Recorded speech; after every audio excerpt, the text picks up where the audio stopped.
Hola, vamos a ver ahora el capítulo 7, consumidores, productores y eficiencia de los mercados.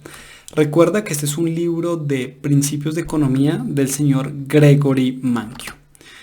Resulta que, bueno, lo que nosotros habíamos visto, en este caso vamos a revisar que los consumidores generalmente pues buscan los precios más favorables.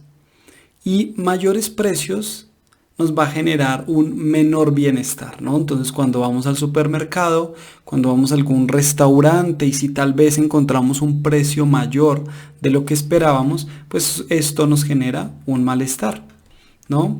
Ahora, por otro lado, los productores, pues, ¿qué es lo que quieren? Que su precio sea lo más alto posible. Cuando salen al mercado y el precio es pagado muy por debajo, pues resulta que en este caso, pues ellos van a estar peores. Entonces, en la parte anterior habíamos visto un poco más lo que se llama la economía positiva, es decir, cómo son las cosas. Ahora la parte normativa, cómo deberían ser, es un poco más subjetivo esta parte que vamos a analizar. Y en esto es lo que se llama la economía del bienestar. Y veremos cómo afecta esta asignación de recursos, pues el bienestar económico. Al final podremos encontrar que el equilibrio de mercado maximiza el bienestar en general. Es decir, que es aquel que hace esto, digamos, la mayor cantidad posible en términos de bienestar. No tanto cómo se distribuye, pero sí por lo menos lo que se genera en términos de cantidades. Vamos a empezar con la parte del excedente del consumidor. Cuando hablamos automáticamente del excedente del consumidor nos referimos a la disposición a pagar. Imaginemos la situación que tenemos un disco de Elvis Presley. Y básicamente no somos fanáticos, entonces vamos a subastarlo, es decir, dárselo a quien pague una mayor cantidad.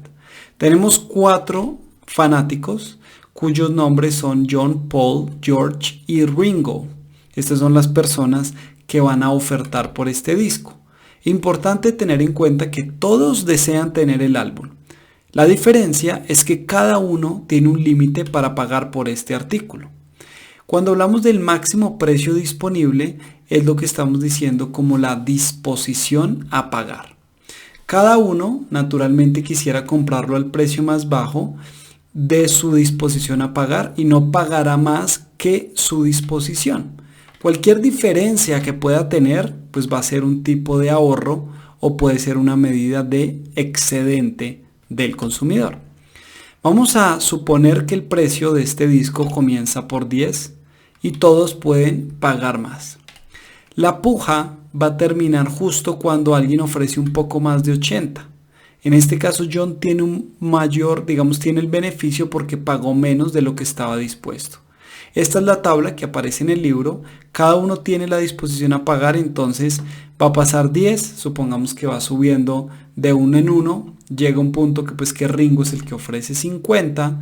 Después ya George ofrece 70. Paul ofrece hasta 80. Pero justo vamos a suponer que está dispuesto a pagar 80 y va a pagar hasta 79. Entonces digamos que va a pagar los 80. Entonces, en este caso, pues después de los 80, el que va a llevárselo va a ser John. Y John no va a pagar los 100, va a pagar justo lo necesario para que Paul ya no pueda subastar más. Y esa diferencia va a ser su excedente. Si al final, supongamos que fuera 80 lo que pague, pues va a ser 100 menos 80, 20 su excedente. Ahora vamos a suponer la situación que tenemos 2 discos y se van a vender al mismo precio. Y va a quedar entre los participantes de la subasta. La puja termina cuando John y Paul ofrecen 70 o un poco más. ¿Por qué? Porque pues son los dos que pueden ofrecer más. Naturalmente John va a pagar también 70 y Paul va a pagar exactamente lo mismo. Es decir, los dos tienen un excedente positivo. Claramente John, el que estaba dispuesto a pagar más, es quien va a tener un excedente mayor. Y el excedente del consumidor va a ser la suma de los excedentes individuales. Entonces, si fue a 70, John recibe 30 digamos, de ganancia, no que recibe, sino tiene como ese ahorro, y Paul 10. Entonces 40 va a ser el excedente del consumidor en este mercado. Cuando vamos a intentarlo graficar esta curva de demanda, cuando el precio es mayor que 100, la cantidad demandada en el mercado es 0, porque pues no hay ninguno que quiera pagar más de 100. Cuando estamos en el intervalo de 80 a 100, la cantidad demandada es 1, está dado únicamente por John. De 70 a 80 va a estar John y Paul, es decir, va a ser 2. Y vamos a verlo de la siguiente manera. En el eje Y tenemos el precio, en el eje X las cantidades. Entonces, cuando tenemos 100, solo hay uno que demanda, que es John. Cuando tenemos hasta 80, tenemos 2 personas, Paul y John. Pasamos a la siguiente, a 70 tenemos a George. Y en el último tenemos a Ringo. Eso quiere decir que si el precio está en 50, los 4 personas del mercado estarían dispuestos a demandar ese bien. Ahora, miremos la situación para poder verificar el tema del excedente del consumidor. ¿Cuánto sería? Entonces, si decimos que el precio es de 80, automáticamente todo lo que está encima del precio de equilibrio es lo que llamaremos excedente del consumidor. Este va a ser de 20. 20 por 1, 20, ¿no? Ese va a ser como ese área. Ahora supongamos que el precio cae y esto hace automáticamente que el precio pues sea mayor y las demandas van a ser mayores. A un precio de 70 tenemos el excedente de consumidor de John, que es de 30, esa diferencia, y el otro, el de Paul, que es de 10. Entonces el excedente total del consumidor es de 40. Vamos a mirar ahora la situación que tenemos una curva que es completamente, bueno, que es lisa. Esto lo hacemos porque el mercado es la suma de infinitas, bueno, infinitas no, pero muy grandes cantidades de personas en la demanda, lo cual hace que no sea escaloneado, sino podamos simularlo como una pendiente completamente, digamos, recta. Supongamos esta situación de una curva de demanda, pues tenemos que el triángulo azul representa la curva o el excedente del consumidor. Cuando tenemos un precio más bajo, aquí el precio baja de P1 a P2, si se pueden dar cuenta, el rectángulo es más grande. Esto significa que el consumidor tiene un mayor bienestar ante precios más bajos. Si lo quisiéramos poner como una figura geométrica, pues tenemos A, B y C, y ahora captura el trapecio BCDE. ¿Qué mide en realidad el excedente del consumidor? Bueno, es una buena forma para determinar el bienestar de este grupo. Hay casos extremos que no podemos decir que el menor precio garantiza un mayor bienestar. Casos particulares como la droga, pues hace que menores precios, en teoría entonces un drogadicto está más feliz. Bueno, en realidad no lo podemos pensar así para hacer un tipo de política pública, pues naturalmente por el daño que se hacen hay que pensarlo o abordarlo de una manera diferente. Vamos ahora con el excedente del productor, que básicamente depende pues por los costos y su disposición a vender. Es básicamente análogo al consumidor. Vamos a suponer una situación que tenemos una casa y deseamos pintarla. Como pintoras tenemos a 4, Mari, Frida, Georgia y Grandma. Cada una pues nos dan las cotizaciones y vamos a pagarle al que nos lo haga más bajo. La calidad vamos a asumir que es la misma. Cada pintora lo hará naturalmente si el precio es mayor a su costo de trabajo. Es básicamente su costo de oportunidad. Es algo que uno hace todo el tiempo. Cuando uno se gradúa, en Colombia tiene un costo de oportunidad, bueno, en cualquier parte del mundo, y a uno se encuentra un precio menor que eso, es probable que no lo haga. Ya después el estómago, el hambre, la familia hace que ese costo de oportunidad cada vez sea más bajo y los salarios pues uno no le interese y trabaje, ¿no? El problema es encontrar trabajo. La siguiente, bueno, tenemos el costo como el precio mínimo que aceptaría realizar el servicio y espera naturalmente el mayor pago posible, no bajaría su costo. Cuando el precio baja de 600, Grandma va a realizar el trabajo. El excedente de productor es el beneficio por participar en el mercado. Entonces vamos a ver aquí la tablita para que nos quede más claro. Si se dan cuenta, a un precio menor de 600, es decir, cuando sea menor de 500, cuando tiene, digamos, mayor a, digamos, entre 500 y 600, Granma va a ser la única que va a realizar el trabajo, porque tanto Georgia como Frida como Mari van a decir: un momento, ¿yo para qué hago ese trabajo si mi costo es mayor a 600? No lo hago.